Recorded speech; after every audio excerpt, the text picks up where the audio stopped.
Okay, this is on your 9.9 Mercury 4-stroke thermostat. This is where your thermostat's located at here. Not a whole lot of videos out on. I was trying to take a look on the inside and see what was going on, how bad rusty it was. It's not hardly bad at all, believe it or not.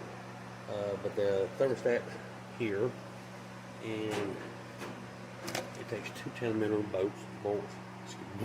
two 10mm bolts here to hold it in, and this is what the thermostat looks like here. There we go. This one is closed. I was expecting it to be open. While the engine running, feel the water was kind of cool. It never really did warm up a whole lot.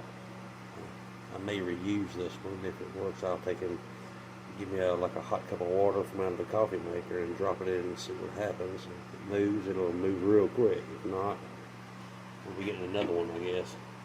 But here's the top here for it. Goes in here just like so.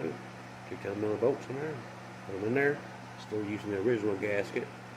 I took and just barely popped it off on the corner here with a straight screwdriver. Just barely broke it, popped it right off just like that. So if you're looking for it, that's where it's at. So, all right, I heated it up, and for some reason now it doesn't want to close very well.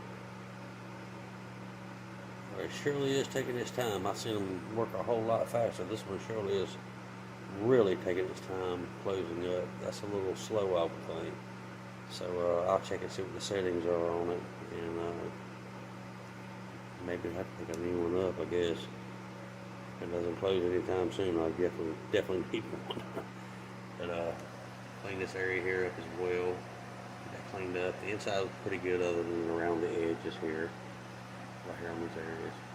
Get that cleaned up and put it back together. I'm just going to use the regular gas that came on it. Just remember, if you put it back together, just don't tighten it down like you Hercules, because you will probably strip something out.